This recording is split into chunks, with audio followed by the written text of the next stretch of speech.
नमस्कार, आप देख रहे हैं टीवी 24 नेटवर्क और मैं हूं आपके साथ आकांक्षा यादव।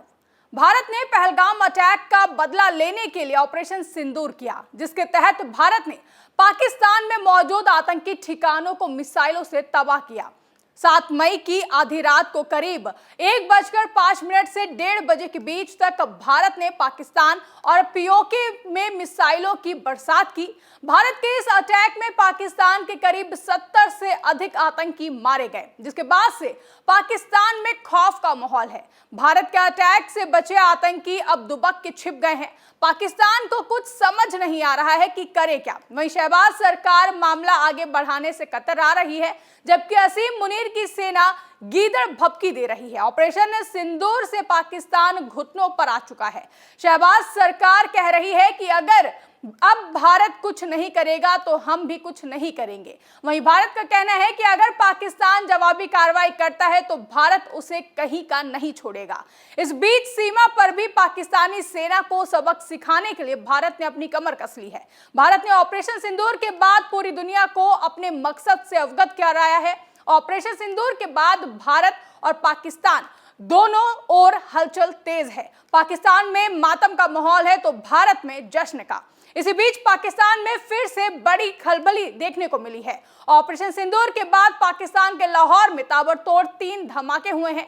पाक मीडिया का दावा है कि लाहौर में ड्रोन से अटैक हुए हैं। लाहौर एयरपोर्ट के पास धमाकों की गूंज कई किलोमीटर दूर तक सुनाई दी गई है, जिसके बाद सायरन की आवाजें भी सुनी गई हैं और खुद पुलिस अधिकारियों ने इस बात की पुष्टि भी की है।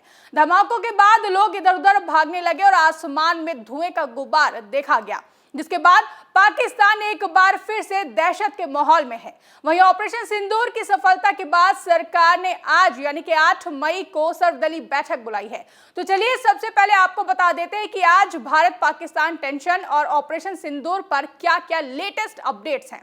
तो आपको बता दें कि पाकिस्तान में दहशत के बीच प्रधानमंत्री नरेंद्र मोदी और अजीत डोभाल के बीच एक बार फिर मुलाकात हुई है। अजीत डोभाल पीएम मोदी से मिलने सुबह सुबह एनएसए पहुंचे हैं। हालांकि दोनों के बीच में क्या बातचीत हुई इसकी जानकारी अभी सामने नहीं आई है, लेकिन इसी बीच पाकिस्तान के लाहौर में ड्रोन अटैक के बाद से दहशत का माहौल है।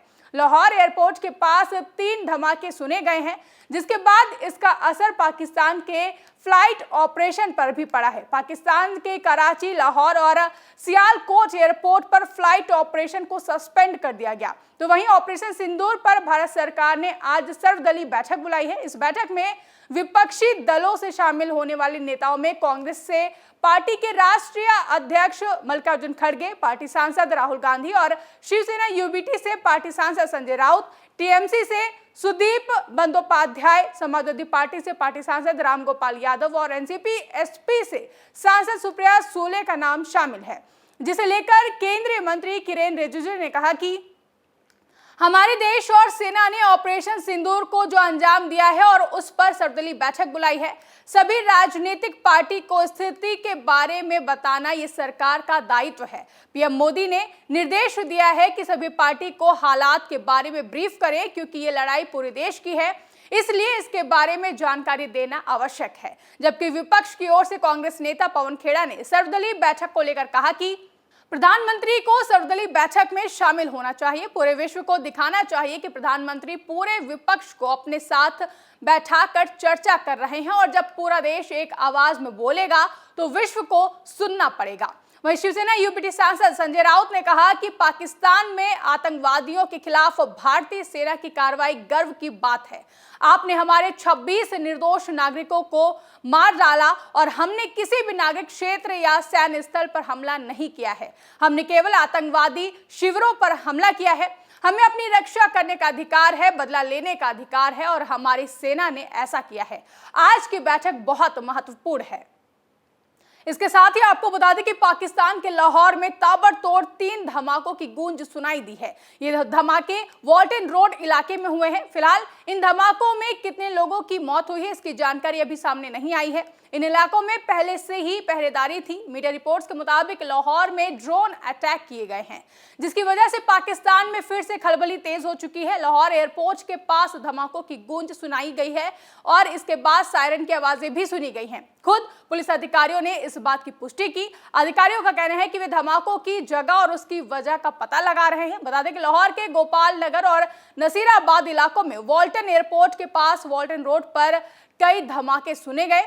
लोग घबराकर अपने घरों से बाहर निकल आए। लोगों ने धुएं के गुबार देखने की खबर भी दी है। वहीं मीडिया रिपोर्ट्स की माने तो वाल्टन एयरपोर्ट के बाद ड्रोन से अटैक हुआ है। धमाकों के बाद लाहौर एयरपोर्ट को अस्थायी तौर पर बंद कर दिया गया। कहा जा रहा है कि ये एक तरह से ड्रोन अटैक है। ये विस्फोट वहां हुआ है जहां वाल्टन एयरपोर्ट के पास पाकिस्तानी आर्मी का यूनिट है। जानकारी तो ये भी सामने आ रही है कि कराची एयरपोर्ट पर भी फ्लाइट ऑपरेशन को फिलहाल के लिए बंद कर दिया गया है। बता दें लाहौर में ये धमाके ऐसे वक्त में देखे गए जब एक दिन पहले ही भारत ने पाकिस्तान में ऑपरेशन सिंदूर को अंजाम दिया। फिलहाल ये बात अभी सामने नहीं आई है कि लाहौर में ये धमाके किसने किए हैं। बहरहाल भारत संग तनाव को देखते हुए पाकिस्तान में रेड अलर्ट जारी कर दिया गया है। सभी सरकारी अस्पतालों को तैयार रहने को कहा गया है। देश की हवाई सीमाएं 24 से 36 घंटे के लिए बंद कर दी गई हैं। इस्लामाबाद और पंजाब के सभी स्कूल कॉलेज बंद कर दिए गए हैं और सुरक्षा बलों को सतर्क कर दिया गया है। इस बीच भारत और पाकिस्तान के बीच बढ़ते तनाव को लेकर पाकिस्तान के रक्षा मंत्री ख्वाजा आसिफ ने कहा कि अगर भारत अपने आक्रामक रुख से पीछे हटता है तभी ये तनाव खत्म हो सकता है। तो वहीं कल रात फिर से कायराना हरकत करते हुए जम्मू कश्मीर के पुंछ में एलओसी के पास पाकिस्तान लगातार फायरिंग कर रहा है। ऐसे में भारत ने भी जवाब देने का प्लान बना लिया है। जम्मू कश्मीर नेशनल हाईवे बंद है, स्कूलों को बंद कर दिया गया है, साथ ही यहां आवाजाही भी बंद कर दी गई है।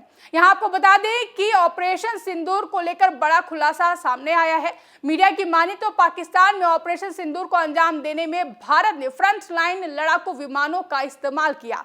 इसमें राफेल, सुखोई और मिराज ने अपना दम दिखाया है। इसके कारण ही आतंकियों की लाशें बिछ गई हैं। सबसे बड़ी बात यह है कि भारत ने बिना एलओसी पार किए पाकिस्तान पर यह हमला किया था। जब से भारत ने ऑपरेशन सिंदूर अंजाम दिया तब से एलओसी और इंटरनेशनल बॉर्डर पर तनाव की स्थिति है। उत्तरी कश्मीर में उरी में काफी लोग सुरक्षित स्थानों की तरफ निकल चुके हैं। उरी में भारतीय सेना और बीएसएफ के साथ साथ फायर और आपातकालीन सेवाएं के अमले और स्वास्थ्य सेवाएं के अमलों को अलर्ट पर रख दिया गया है। वहीं ऑपरेशन सिंदूर की सफलता के बाद केंद्र सरकार ने आज सर्वदलीय बैठक बुलाई है जिसमें केंद्रीय रक्षा मंत्री राजनाथ सिंह, केंद्रीय गृह मंत्री अमित शाह और संसदीय कार्य मंत्री किरेन रिजिजू सहित वरिष्ठ मंत्री मौजूद होंगे। साथ ही साथ विपक्ष के कई नेता भी मौजूद रहेंगे। अब ऐसे में देखना अहम होगा कि आज की सर्वदलीय बैठक में भारत सरकार की ओर से क्या बड़े फैसले लिए जाते हैं। फिलहाल के इस रिपोर्ट में बस इतना ही। इस रिपोर्ट को लेकर आपका क्या कहना है कमेंट करके हमें जरूर बताएं। साथ ही ऐसी तमाम बड़ी खबरों के लिए आप बने रहे TV24 नेटवर्क के साथ।